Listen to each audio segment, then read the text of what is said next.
Hello, BookTube friends and book lovers everywhere. I am here to tell you today what I read during the month of February 2025. I read 4 nonfiction books, 1 fiction, and 2 Christian nonfiction. I'm going to separate them off and talk about them at the end of the video. So the 4 nonfiction books, 3 are kind of adventures and 1 is history. So these are the books that I finished. First of all, in the month of February, the first book that I finished was an audiobook. It was Grand Canyon Literature. The Man Who Walked Through Time, the story of the first trip afoot through the Grand Canyon by Colin Fletcher. Fascinating book. It was mainly a memoir of a man who decided that he wanted to walk the entire length of the Grand Canyon within the national park boundaries. This was in 1963, and the park boundaries were smaller then, but still it was quite a long hike, took days, and he had to get food supplies dropped by airplanes several times. I think it was at least 3 times he got food drops. And I liked the book mainly because it reminded me of being in the canyon. I was in that canyon back when I was about, I'm going to say 18 or 19 years old. I went there and hiked to the bottom, and it was really a remarkable experience. It's like nothing in the world is quite like being at the bottom of the Grand Canyon. And if you haven't been there yet, I very much advise going. It was so exciting, a beautiful several days stay for me. It wasn't very long. I think it was just in there 1 or 2 nights. But that's what the book reminded me of. And I was so excited about it.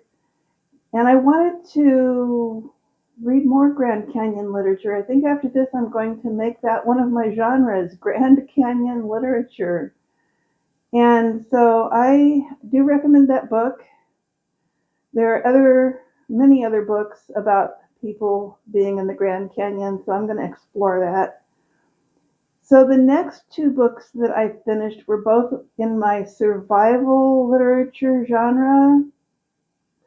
The first one was Left for Dead, Shipwreck, Treachery, and Survival at the Edge of the World by Eric J. Dolin. This took place during the War of 1812. This sealing ship was underway, already starting the voyage, going to the Falkland Islands when they found out the War of 1812 had started. This ship was from the United States, and they left out of Sandy Hook. And the ship was called the Nanina. The captain was Charles H. Barnard of Hudson, New York. And sealing was, I guess that's what their profession was, killing seals for whatever they could get out of them. Like it or don't like it, and I really don't like it much, but that was what they had to do at the time to make money, I guess. And to me, it's just a tragedy that so many seals were killed. I always liked the seals when I went to Children's Fairyland in Oakland when I was a child. There was a little display with seals, and they had their own little pond. It was so cute. So I don't know, the killing of seals is kind of sad, in my opinion. But the thing about this book is it just got so complicated because they were on a ship called the Nanina, and they were sealing there in the Falkland Islands for a while, a month or 2, and then they came upon another ship that had been shipwrecked called the Isabella, and the shipwrecked people of the Isabella had built a little town on one of the islands waiting to be rescued. And then they convinced the people of the Nanina, the sealing ship to rescue them. So they put them on board the Nanina, and they were going to take them to South America.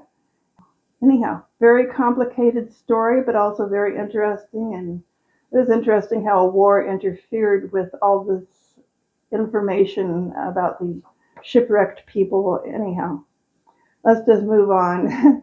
I recommend the book, though. It's called Left for Dead. So the next one that I read was also survival literature. It is called 438 Days, An Extraordinary True Story of Survival at Sea by Jonathan Franklin. And this is a story of a man named Salvador Alvarenga, and he was a fisherman. So he went out to fish with an apprentice fisherman, and it was November 17th, 2012. So this was not very long ago. And what happened was that a storm came up and the oars were lost because I guess a wave overtook the boat that they were on, the fishing boat. The oars and a lot of other supplies were lost, and the engine of the fishing boat gave out, and then they were no longer able to contact the shore because their radio broke, probably damaged when the wave went over the boat. And so he was stranded on the ocean without any oars, motor, or any other way to do anything but drift. So the next book, those were all audiobooks, so I don't have copies, but I do have a copy of this one. It is The Path Between the Seas, The Creation of the Panama Canal, 1870 to 1914 by David McCullough. And I took 2 months to read this book, and that was just perfect. I got into a habit of reading about 20 pages in each evening, and that worked out great for me. So there are 3 parts in this book.